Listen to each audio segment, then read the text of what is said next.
Bismillahirrahmanirrahim. Assalamualaikum warahmatullahi wabarakatuh. Innal hamdalillah nahmadu wa nasta'inuhu wa nastaghfiruh wa na'udzu billahi min syururi anfusina wa sayyiati a'malina. May yahdihillahu fala mudilla lahu wa may yudlil fala hadiyalah.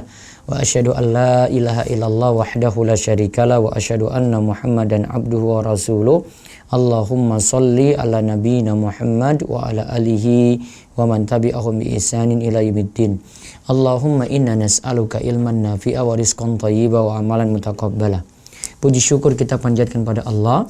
Selawat dan salam semoga tercurah pada Nabi besar kita Muhammad sallallahu alaihi wasallam. Para pemirsa Rumeso TV dan yang mendengar lewat Facebook, Instagram serta Radio Darus Solihin, serta juga para jamaah yang ada di Masjid Al-Aman Godean yang juga mendengarkan kami secara langsung saat ini di channel Rumeso TV atau medsos yang lainnya. Semoga Allah menjaga kita semua dalam kebaikan dan senantiasa mendapatkan perlindungan dan penjagaan sempurna dari Allah Subhanahu wa taala. Sore ini menjelang kita berbuka, dalam waktu kurang lebih 25 menit kita akan mengkaji sebuah bahasan yang ini urgen sekali, karena saat ini kita yang jelas sedang menghadapi bersama suatu pandemi yang ini merata bukan hanya di negeri kita namun di seluruh dunia. Tugas kita tentu saja bersabar dan tentu saja kita tetap beribadah kepada Allah. Wa'bud rabbaka hatta ya'tiyakal yakin. Sembahlah Rabbmu sampai datang kepadamu al-yakin. Al-yakin di sini adalah kematian. Nah, di sini kami ingin mengulas beberapa hal terkait masalah-masalah fikih yang berkenaan dengan bulan Ramadan saat pandemi dan berkenaan dengan hari raya seandainya pandemi corona masih tetap berlanjut. Para jamaah sekalian, perlu dipahami terlebih dahulu bahwasanya virus COVID-19 yang menyebar saat ini bukan virus yang biasa-biasa sehingga mungkin sebagian orang menganggap remeh, ya, sampai disuruh untuk stay di rumah saja, tetap di rumah saja, dia sibukkan waktunya dengan sia-sia di luar. Bukan karena bekerja, bukan. Kalau orang yang bekerja ini urusan yang lain. Namun ini karena ya cuma sekadar kumpul-kumpul, ada yang sampai lakukan maksiat, lakukan hal sia-sia. Di saat masa pandemi kayak gini ada saja yang main judi. Bahkan di bulan Ramadan juga demikian. Nah, ini perlu kita tegaskan, ini virus yang perlu kita perhatikan bersama karena sudah jatuh banyak korban. Ya, banyak korban saat ini. Yang angka korbannya ini bukan angka yang sedikit, angka yang luar biasa, dan yang terkena positif pun itu angka jutaan. Maka perlu disadari bahwasanya ini virus berbahaya yang perlu kita menyikapi bersama dengan kekompakan kaum muslimin semuanya. Dan perlu kita sadari di sini ada kaidah yang para ulama itu jelaskan tentang masalah ini, yaitu diantaranya kaidah fikih terkait masalah ini. Seperti ini juga kaidah yang dicantumkan oleh Majelis Ulama Indonesia ketika memutuskan supaya kaum muslimin tetap sholat di rumah, tidak pergi berjamaah di masjid. Mereka membawakan kaidah-kaidah ini. Yang pertama, kaidahnya adalah la dharara wa la dirar. Tidak boleh memberikan mudarat tanpa disengaja maupun disengaja. Jangan ya mencelakakan orang lain. Baik kita tidak sengaja apalagi sengaja. Orang yang terkena COVID-19 ada orang yang disilakan dengan OTG, yaitu orang tanpa gejala. Orang ini dia bisa jadi memberikan tertularnya penyakit ini pada yang lainnya, bahkan sampai pada orang tuanya sendiri, bahkan sampai kakek neneknya juga. Dia mungkin merasa bahwa itu kan saya tidak sengaja. Iya, ada sebab dia pasti terkena itu karena berinteraksi dengan orang yang sudah ya positif terjangkit penyakit tadi. Yang jelas ya kita sudah diwanti-wanti untuk ya tidak keluar kecuali dalam keadaan butuh saja. Maka orang-orang semacam ini ya dia harus sadar diri juga. Dia pokoknya tidak berada di kumpulan orang banyak yang nanti membuat penyakit ini semakin tersebar luas. Kaidah yang lainnya lagi, darul mafasid muqaddamun ala jalbil masalih. Kita menolak mafsadah didahulukan daripada mencari kemaslahatan. Ya, menolak mafsadah didahulukan daripada mencari kemaslahatan. Yaitu maksudnya kita tolak bahaya Mending jiwa itu selamat daripada kita ingin dapat maslahat walaupun itu terkait masalah ibadah. Sedangkan ibadah ini masih bisa kita lakukan di rumah. Nah, ini kaidah yang sering kali digunakan oleh para ulama ketika berhadapan dengan dua hal. Ini ada mudarat, ada maslahat. Maka kita enyahkan dulu maslahat ini, namun kita pentingkan mudarat ini kita terselamatkan. Seperti saat ini kita mau kumpul-kumpul di masjid, iya itu suatu kebaikan, pahalanya 27 derajat, pasti itu. Namun masalahnya jika berkumpul orang banyak di masjid, banyak yang akan terkena dan rawan walaupun nanti pakai semprot disinfektan ketika masuk dalam masjid. Ya, kita belum tentu yakin kalau itu bisa membersihkan semua virus, itu yang pertama. Kemudian yang kedua, taruhlah kalau di situ masjid DKM itu menyarankan supaya orang-orang yang sholat di masjid cuma orang kompleks itu saja. Ya. Namun harus diberi persyaratan ketat lagi. Harus di situ benar-benar lockdown, artinya tidak boleh orang-orang luar yang masuk dan orang dalam juga tidak boleh keluar ya, meskipun untuk kebutuhan dia gitu. Dia tetap di situ. Kecuali dia pakai prosedur-prosedur yang jelas ya ketika keluar. Maka ketika rawan berkumpul seperti itu, maka kita darul mafasid, cegah itu. Ambil yang maslahat. Ambil yang maslahat, kita cegah itu. Mudarat kita cegah, maslahat kita tinggalkan dulu demi terselamatkan kita dari mudarat ini, darul mafasid, demi mencegah mudarat. Daripada kita sholat di masjid, padahal sholat di masjid masih bisa dilakukan dengan kita beralih ke rumah. Ustaz, pahalanya bagaimana? Pahalanya sama. Ada lagi kaidah masyaqqah tajlibu taisir, kesulitan menyebabkan adanya kemudahan. Ada juga ad-dararu yuzal, bahaya itu harus ditolak. Ada juga ad-dararu yadfa'u biqadril imkan, kemudaratan harus bisa dicegah dalam batas-batas yang memungkinkan. Juga ada kaidah ad-daruratu tuqaddaru biqadariha, kemudaratan dibatasi sesuai kadarnya saja ya. Jangan berlebihan dalam menyikapi mudarat gitu. Sesuai kebutuhan. Bukan berarti kita tidak sholat sama sekali. Ya, kita ambil sekadar ya. Sekadarnya apa? Saya sholat di rumah ya, tidak di masjid gitu. Bukan berarti kita ambil mencegah mudarat enggak sholat sama sekali, bukan. Terus juga ada kaidah ini penyikapan kita terhadap pemimpin pemegang otoritas, tasarruful imam ala ra'iyati manutun bil maslahati.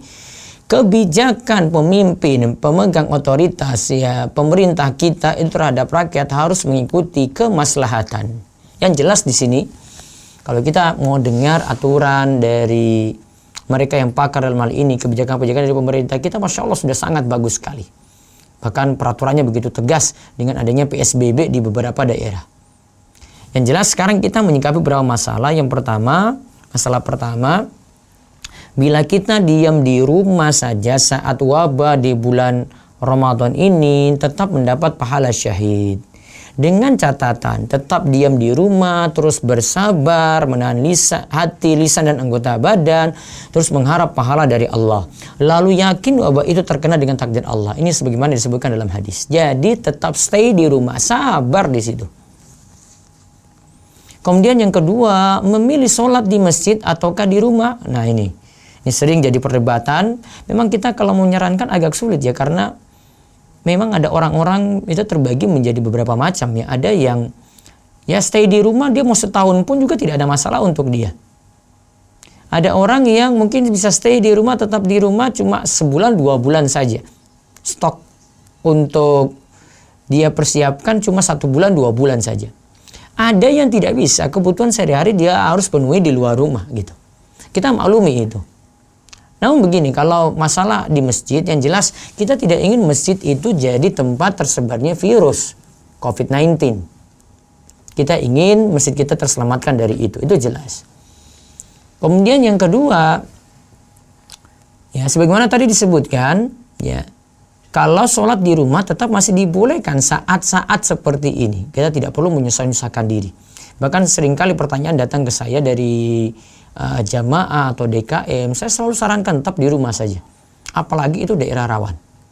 Ya. Terus biasanya kita menyikapi di masjid itu Ada yang membuat sholat berjamaah tetap ada dengan cara meluruskan shaf, tapi shafnya itu dibuat renggang.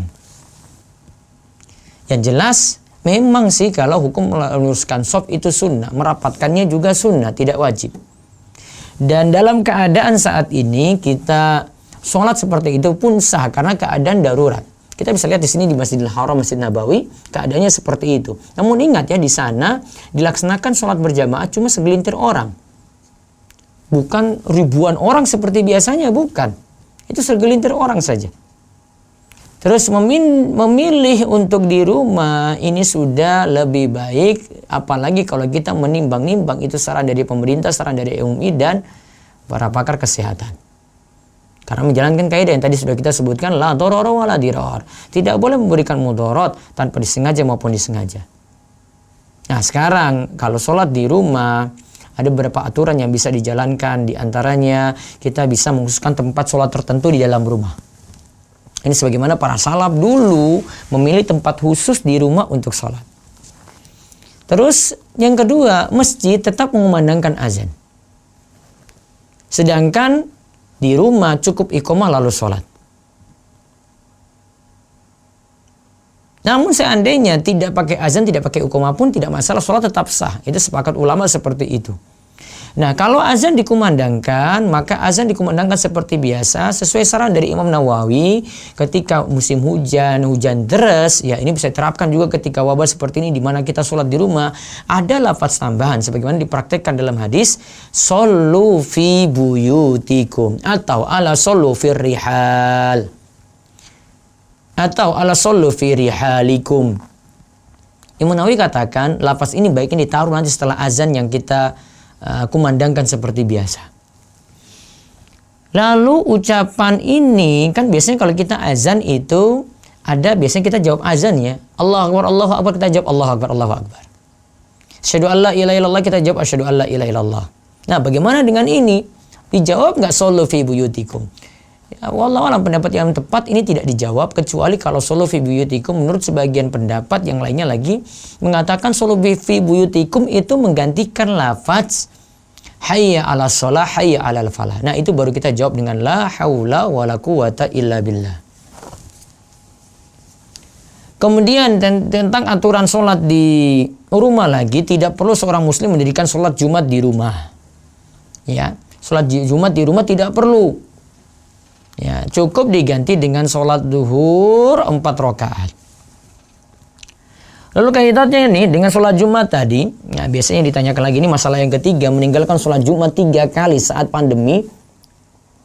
Ya, ini biasanya ada yang tanyakan, Ustadz kita tinggalkan sholat Jumat 3 kali kan jadi munafik. Ya memang hadisnya ada seperti itu. Namun kan dalam hadis disebutkan itu berlaku jika min ghairi uzrin. Lafaz hadisnya itu min ghairi uzrin. Ya. Tanpa ada uzur. Kalau ada uzur tidak ada masalah. Ini wabah berlanjut terus misalnya 1 bulan, 2 bulan, 3 bulan sholat Jumat tidak didirikan, tidak masalah. Karena lebih rawan ketika berkumpul-kumpul dengan banyaknya jamaah di masjid saat sholat Jumat. Jadi tidak ada masalah seperti itu. Masalah keempat, cara sholat tarawih di rumah. Nah, ini biasanya sering ditanyakan lagi. Dan kita akan saksikan di bulan Ramadan ini banyak imam-imam baru muncul. Suaminya jadi imam, anak laki-lakinya jadi imam ketika itu. Yang jelas tetap jangan tinggalkan sholat tarawih. Itu sunnah muakkad loh itu. Waktunya terserah mau lakukan nanti antara waktu isya sampai subuh, menjelang subuh ya. Mau milih awal malam boleh, mau milih di akhir malam juga boleh, menggantikan sholat tahajud boleh. Jadi niatannya nanti tahajud saja, ganti sholat tarawih yang awal malam tadi kerjakan di akhir malam tidak masalah. Nanti tutup dengan witir. Mau lakukan mau 2, 2, 2, 2, 11, mau lakukan 4, 4, 3 juga tidak masalah. Mau melakukan 23 rakaat juga tidak masalah. Sebagai pendapat jumhur tidak masalah. Karena jumlah rakaat sholat malam tidak dibatasi. Namun perlu diperhatikan bagi yang menjadi imam di sini ada syarat-syarat penting yang biasanya kami tekankan di sini. Yang pertama, imam itu jangan sampai ummi. Ummi itu tidak bisa baca Al-Fatihah dengan benar. Imam itu harus bisa baca Al-Fatihah dengan benar. Itu syarat untuk jadi imam. Ketika di rumah suami harus benar baca Al-Fatihahnya. Atau ada anak laki-laki jadi imam, dia harus benar juga bacaan Al-Fatihahnya. Walaupun mungkin bacaan surat Al-Ikhlasnya salah-salah. Terus yang mustahab di sini ya dia paham hukum sholat, yang dianjurkan ya dia juga bacaannya bagus. Nah ini cuma dianjurkan. Namun yang paling penting tadi baca surat Al-Fatihah harus benar. Lalu ada keringanan lagi untuk sholat sunnah, termasuk sholat tarawih, sholat malam boleh pegang mushaf atau ada Al-Quran di HP ya. Itu dipakai untuk baca Al-Quran, itu tidak masalah. Baca Al-Quran lewat gawe, lewat HP seperti itu tidak ada masalah. Lalu nanti sholat malam ini tutup dengan sholat witir. Nah terus ada lagi masalah kelima, cara sholat isyraq di rumah. Nah, kita tahu kan kalau kita habis subuh berdiam di tempat sholat, ini misalnya di masjid ya. Ini kan ada anjuran seperti sholat isyraq atau sholat syuruk. Berdiam terus sampai matahari meninggi. Ya berdiam terus sampai apa? Matahari meninggi. Kemudian ya dia setelah matahari meninggi kapan Ustadz? 15 menit setelah matahari terbit. Kemudian lakukan sholat duha di awal waktu, yaitu sama dengan sholat isyraq. Yaitu yang dia lakukan sholat 2 rakaat. Tadi waktu dia menunggu tadi, kalau ini di masjid ya dia baca zikir pagi atau mungkin ada kajian pagi, boleh. Namun kalau ini saat-saat masa pandemi kayak begini boleh dilakukan di rumah. Itu tidak masalah. Maka dia di rumah dia lakukan sholat isyraq tadi. Dia diam di tempat sholatnya sampai matahari meninggi. Ya kira-kira kalau di Jogja jam 6 itu sudah masuk waktu seperti itu.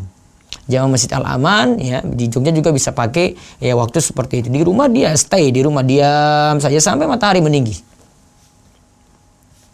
Masalah keenam lagi, membaca Al-Quran di rumah saat pandemi. Nah, ini jelas bisa. Bisa dilakukan dengan ya bareng-bareng dengan keluarga, tadarusan, ayah dengan anak ketika itu. Bimbing mereka baca Al-Quran. Nah, saat ini malah bagus sekali kita bisa konsen untuk baca Al-Quran dan kita pakai target untuk mengatamkannya. Terus yang ketujuh, ya ini tentang masalah itikaf di rumah saat masa pandemi itu bagaimana? Yang jelas itikaf kalau kita lihat dalam pengertiannya, itikaf itu artinya berdiam, dan yang dimaksud berdiam di sini adalah berdiam di masjid.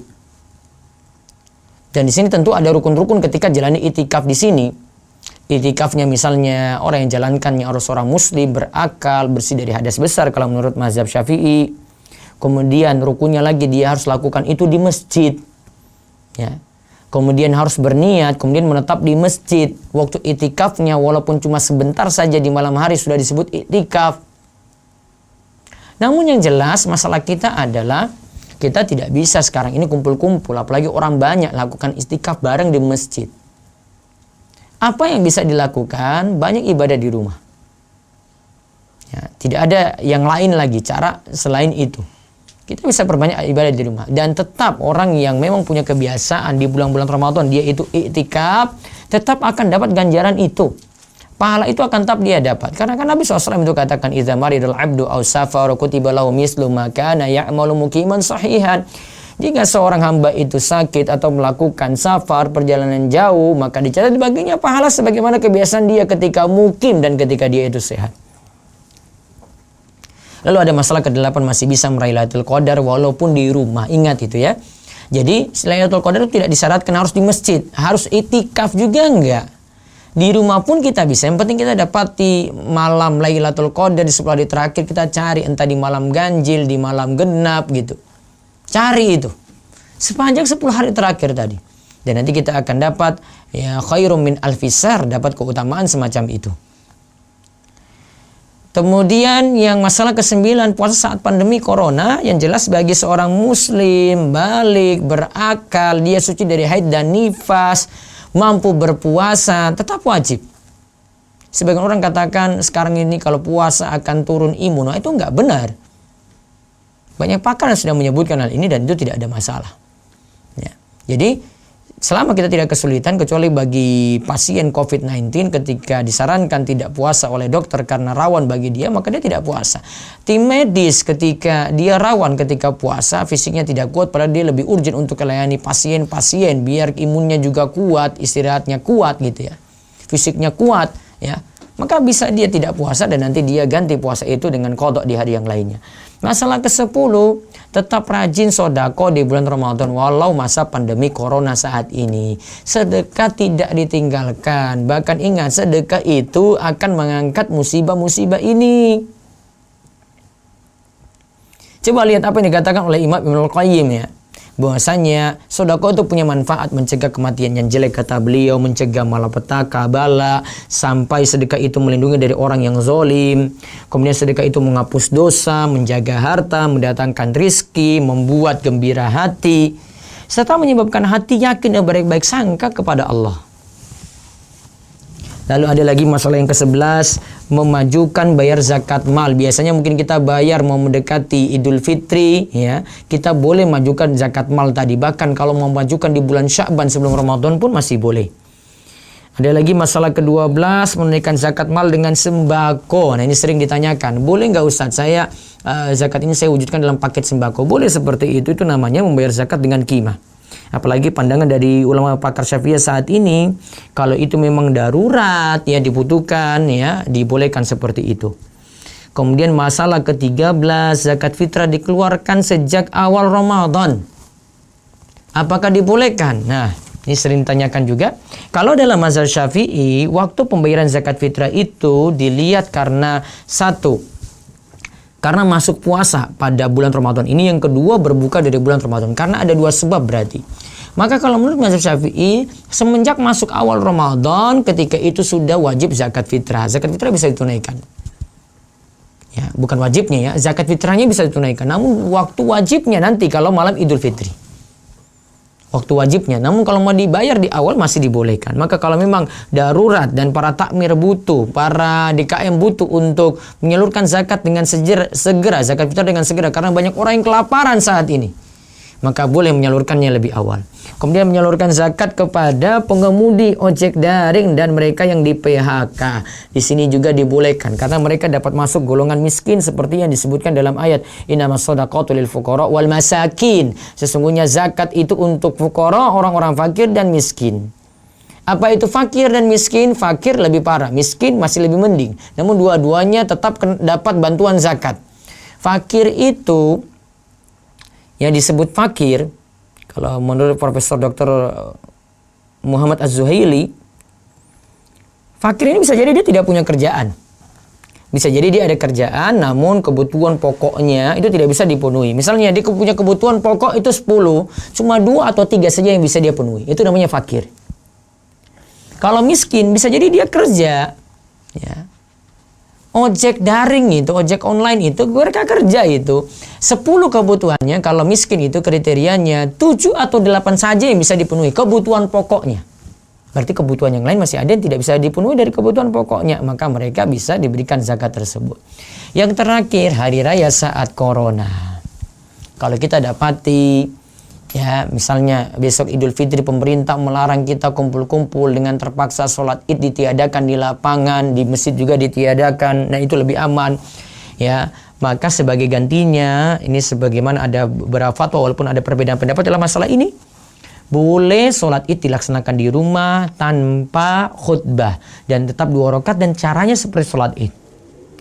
Adapun amalan yang lainnya seperti di hari raya, seperti apa? Memakai pakaian terbaik tetap dianjurkan, memakai wangian bagi laki-laki tetap dianjurkan, mengucapkan selamat hari raya, misalnya taqabbalallahu minna wa minkum tetap dianjurkan, bertakbir juga tetap dianjurkan. Karena apa? Kita disuruh bersyukur pada Allah dengan bertakbir.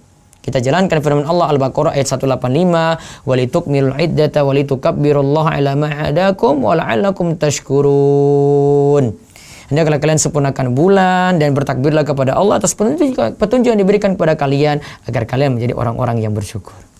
Nah, ini 15 poin ini mudah-mudahan manfaat ya. Penjelasan lengkapnya saya sudah tuliskan di e-book dengan judul Ramadan dan Hari Raya Saat Corona. Bisa cek di rumesa.com. Silakan kaji lebih jauh dan kami cukupkan karena tinggal 2 menit lagi kalau waktu Jogja insya Allah akan berbuka puasa. Demikian, mudah-mudahan manfaat ya. Begitu juga yang mendengar dari Jamaah Al-Aman Godean, mudah-mudahan dapat ilmu yang manfaat. Kita bisa berjumpa lagi insya Allah setelah pandemi ini berakhir. Dan yang mendengarkan lewat Rumeso TV ya, terus ikut channel ini dan gali ilmu manfaat. Dan malam ini kami umumkan ada kajian ya dengan para remaja, bisa dengarkan online lewat YouTube ini, dan lewat medsos yang lainnya bisa tanya jawab nanti jam 8 malam. Demikian kita tutup dengan doa kafaratul majelis. Subhanakallahumma bihamdika, asyhadu an la ilaha illa anta, astaghfiruka wa atubu ilaik. Assalamualaikum warahmatullahi wabarakatuh.